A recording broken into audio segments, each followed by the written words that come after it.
For rail fans who are prepared to travel, it's a very different story.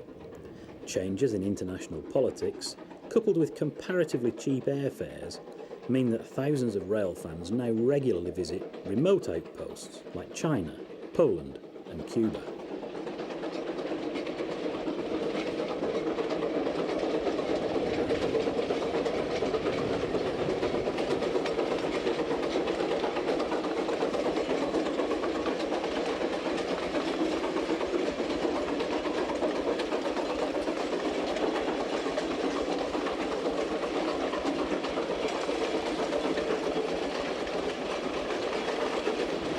The Caribbean island of Cuba still sees lots of steam action during the comparatively short sugar season, when an amazing variety of vintage steam locomotives are pressed into service every day, including this oil-fired Baldwin built in 1915 at Espartaco Mill.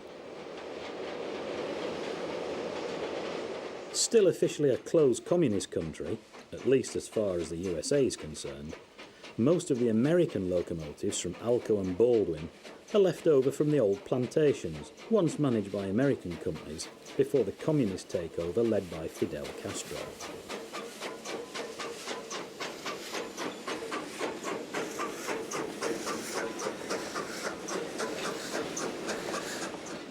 Each individual mill maintains its own small fleet of locomotives.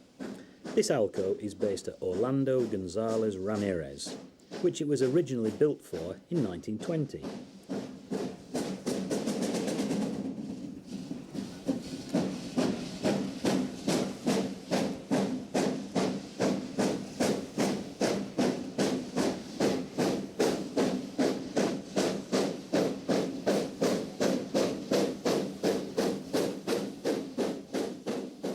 Just how long steam will remain at work in Cuba depends on future relations with the USA. If the current trade embargo is ever lifted, it's likely that American money and goods will flood the island, quickly replacing most of the ancient equipment. By a quirk of fate, the honour of being the world's last working mainline steam, in any serious numbers, will fall to the Chinese QJ. The giant 210-2 is based on a Russian design, dating from 1957, and indeed, the first locomotives were built with Russian help.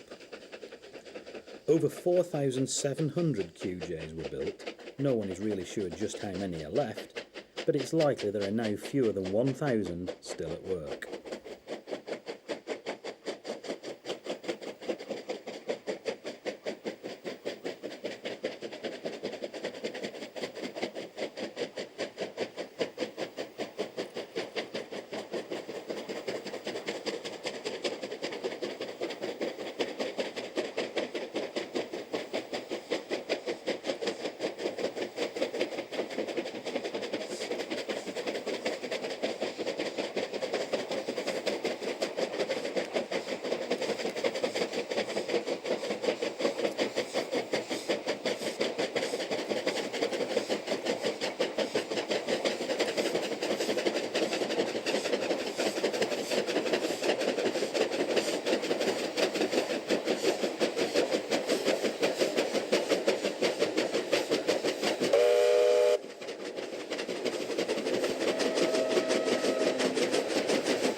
Running through remote Inner Mongolia, the 840 km Jitong line, which only opened in 1996, is still 100% steam worked, and it uses just over 100 QJs to work a spectacular railway, including the now famous Jinpeng Pass.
Production of these fine engines lasted for 30 years, with numerous detailed differences and modifications.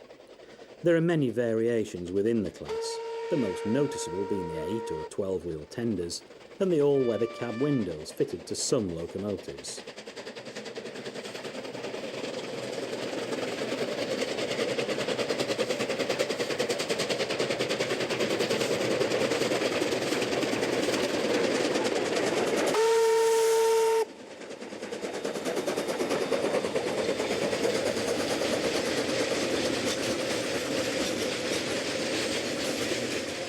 Steam railway readers were amongst the first groups of rail fans to regularly visit Poland in 1994 to sample everyday revenue-earning steam trains, somewhat closer to home than China or Cuba.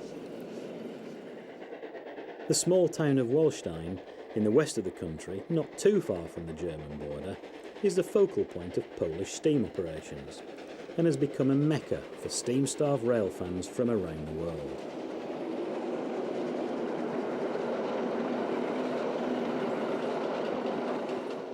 Backbone of Wallstein's fleet are 6 OL-49 class 262s. These are modern passenger tender engines, with 115 being built up to 1953. The stud of OL-49s are staple power for Wallstein's passenger turns, including 4 return trips to the historic city of Poznan every day.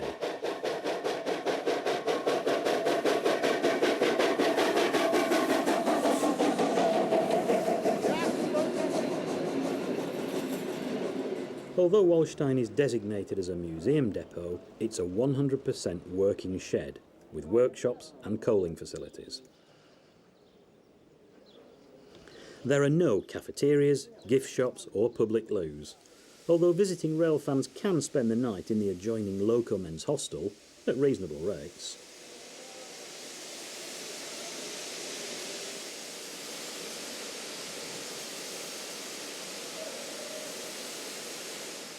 Wallstein's big 210s are often rostered for duty on the rapidly diminishing local freight trips. These distinctive decapods are variants of the famous German Kriegslok or war locomotive, built by the thousand both during and after the Second World War.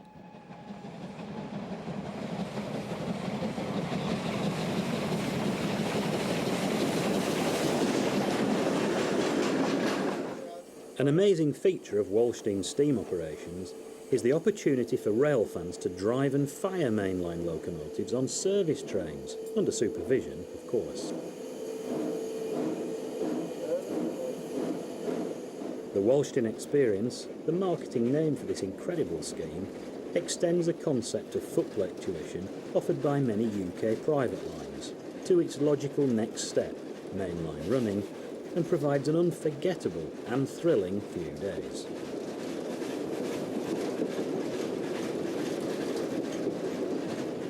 Pacific PM36 is an experimental type and one of a class of just 2 engines. Judging from number 2's efforts, the experiment can be considered somewhat successful.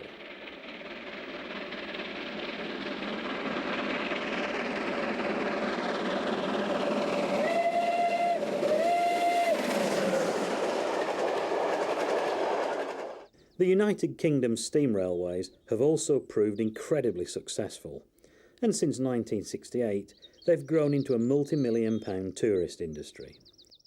Although they still rely largely on volunteer labour, today's preserved railways are big business. It's often not enough to simply run a timetable steam service, and to flourish, most lines have to stage a wide range of popular events, including Santa Specials and Thomas the Tank Engine Days, as well as enthusiast weekends and charter specials.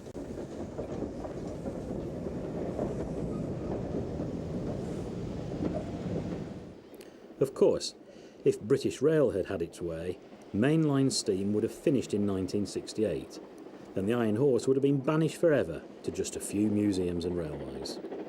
Instead, after many years of ups and downs, steam can now be seen regularly at mainline speeds in nearly all parts of the country, including the famous Dawlish coastal route in Devon.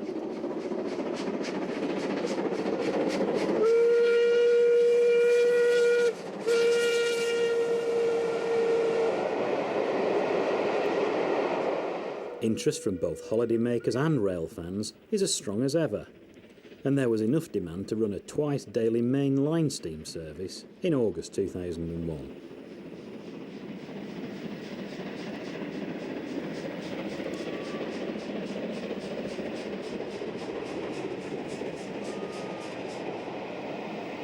In the early 1980s, the many steam excursions using the Settle and Carlisle line helped to publicise the threat to this beautiful and useful route, which British Rail was trying its best to close. After a long battle, the line was reprieved, and steam in the 21st century is now a regular feature.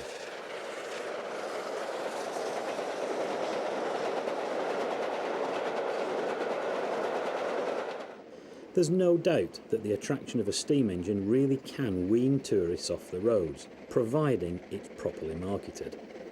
In recent years, visitors to London have been able to enjoy regular mainline steam with the Cathedral's Express, taking them to either Canterbury, Salisbury or Bath. Who would have thought it? Undoubtedly, the most famous and regular mainline summer steam operation is from Fort William to Mallaig. The formula of stunning scenery and working steam has proved to be a winning combination since the route was first passed for steam working back in 1984.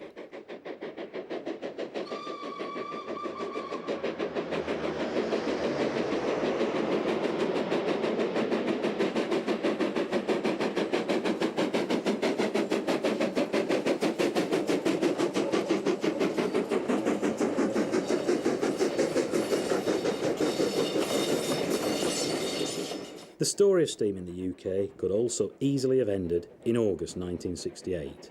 But, thanks largely to the continued efforts of an unsung army of volunteers, the steam engine today can still be seen in many of its different guises. No doubt the future will be even more exciting. No longer content with rebuilding existing engines, some of today's rail fans are now raising funds to commission brand new steam locomotives from scratch.